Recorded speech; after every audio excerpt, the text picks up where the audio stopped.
You'll be happy to know our representatives in Congress right now are hard at work, working late in Washington, struggling to pass Trump's big, beautiful budget bill. He's even having a hard time getting the Republicans on board with this one. According to the Congressional Budget Office, this bill would add trillions of dollars to the national debt. But Trump has a plan for that, too. He's going to fire all the people who keep track of the national debt. The stock market closed down again today due to fears that the bill might pass. Democrats think the bill is terrible, and many Republicans don't think it's terrible enough. But Speaker Mike Johnson is optimistic. He said, while nothing in Congress is ever easy, House Republicans are going to land this plane. Yeah, and they're going to land it in Newark. Johnson rounded up all the Republican holdouts today. He took them to the White House to meet with Trump in person. That must have been fun. We're going on a field trip, gang. This big, beautiful bill literally takes from the poor and gives to the rich. Brazenly. Republicans like the Robin part, just not the hood. Donald Trump is back in the headlines, and once again, it's for all the wrong reasons. This time, he's managed to stir up controversy by selling the presidency, spreading fake news about South Africa, and throwing a tantrum over a luxury jet from Qatar. And as always, Jimmy Kimmel is here to break it all down with his signature wit and sharp commentary. Before we dive into the chaos, don't forget to like, subscribe, and drop a comment below. Trust me, you won't want to miss Jimmy's take on this latest Trump debacle. Trump, the tariff of Nottingham, he probably doesn't even know what is in this bill. Because if he did, he would know he's slashing cancer research even more than he already has, which is by 31%. And the guy who puts McNibbles in his body and shellacks his own skin while he's out playing 48 holes of golf every weekend is the last person who should be cutting cancer research.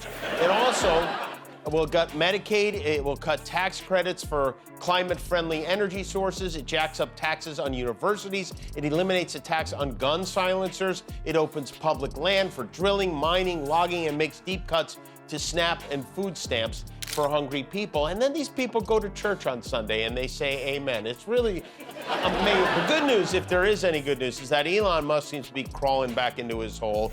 He appeared at the Economic Forum in Qatar, whatever they call it, where he made the following announcement. I think in terms of political spending, I'm going to do a lot less in the future. And why is that? I think I've done enough. Some might even say you've done too much, you know? That means a lot coming from a guy who doesn't think 14 kids is enough. He's done enough. I wonder if Qatar would take him as a gift. We owe them, right? Musk said he will spend a lot less on politics in the future, but he didn't rule out continuing to jump up and down behind Trump like a kangaroo on ketamine, where he was today at the White House for Trump's meeting with the president of South Africa, his home country. This was quite a summit. Let's start with the South Africa fiasco. During a recent Oval Office meeting with South African President Cyril Ramaphosa, Trump decided to show a 5-minute video alleging that white farmers in South Africa are being persecuted and driven to extinction. The video included footage of opposition leader Julius Malema chanting, "Kill the Boer," and printed articles on farm attacks. Trump held up a pile of printed news articles that he claimed documented a genocide against white South African farmers during Wednesday's Oval Office encounter with President Ramaphosa. Now, Jimmy Kimmel had a field day with this. He pointed out that Trump was using the White House as a platform to spread baseless conspiracy theories. Trump's idea of diplomacy is showing your guest the worst conspiracy YouTube videos you could find, Kimmel quipped. And he's not wrong. The claim of white genocide in South Africa has been widely debunked by experts and journalists. Crime in South Africa is a significant problem, yes, but it disproportionately affects black South Africans, not white farmers. The narrative Trump pushed is not only false but dangerous, fueling racial tensions globally. Ramaphosa tried to steer the conversation toward real issues like trade and investment, but Trump, he was more interested in pushing his baseless claims. Kimmel highlighted this, noting how Trump turned a diplomatic meeting into a conspiracy convention. It's a classic example of Trump prioritizing spectacle and misinformation over substance and diplomacy. Then there's the matter of the Qatar jet. Trump accepted a luxury Boeing 747 from Qatar to serve as a temporary Air Force One. Yes, you heard that right.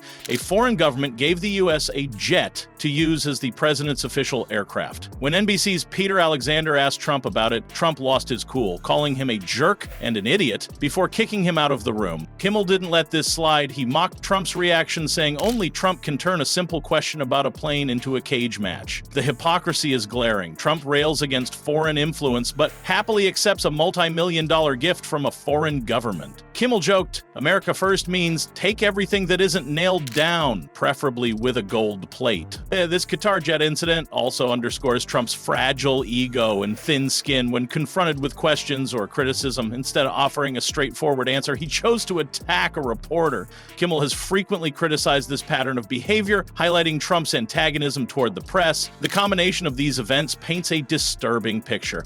Trump's approach to the presidency, as Jimmy Kimmel frames it, is less about governing and more about selling a narrative that appeals to his base, no matter how misleading or inflammatory. The white genocide conspiracy and the Qatar jet controversy are emblematic of a former president who prioritizes spectacle and personal ego over truth and responsibility. Jimmy Kimmel's commentary highlights how dangerous this kind of misinformation can be. When a figure as prominent as Trump spreads falsehoods about South Africa, it not only distorts international understanding, but can also incite hatred and division within and beyond the country. The phrase white genocide has been adopted by extremist groups worldwide, and Trump's amplification of it lends dangerous credibility to these narratives. Moreover, Trump's handling of the Qatar jet question exemplifies a broader issue with his relationship to the media. Throughout his political career, Trump has frequently attacked journalists and news outlets that challenge him, labeling critical coverage as fake news. Kimmel's critique is clear. A democracy relies on a free press to hold leaders accountable,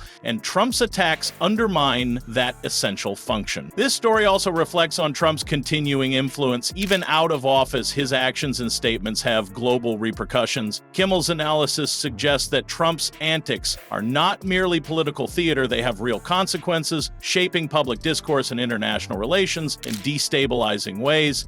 So at the heart of Kimmel's critique is the idea that Trump sells the presidency like a product, not a public trust. The presidency, which should be about service, leadership, and accountability, is treated by Trump as a stage for personal gain and divisive rhetoric. Despite the humor Kimmel injects, the message is serious. Misinformation and ego-driven leadership threaten the fabric of democracy and international cooperation. Kimmel's roast serves as both a comedic takedown and a sober warning about the dangers of allowing such behavior to go unchecked. In closing, Jimmy Kimmel's take on this saga reminds viewers that the presidency is not a commodity to be sold, a conspiracy theory podium, or a prize jet to be flaunted. It's a responsibility. And while Trump continues to treat it otherwise, comedians like Kimmel will keep calling him out, mixing humor with hard truths. If you want to stay informed and entertained, be sure to like, comment, and subscribe. Because with Trump, the story never ends, and Jimmy Kimmel will be here to give you the real unfiltered take.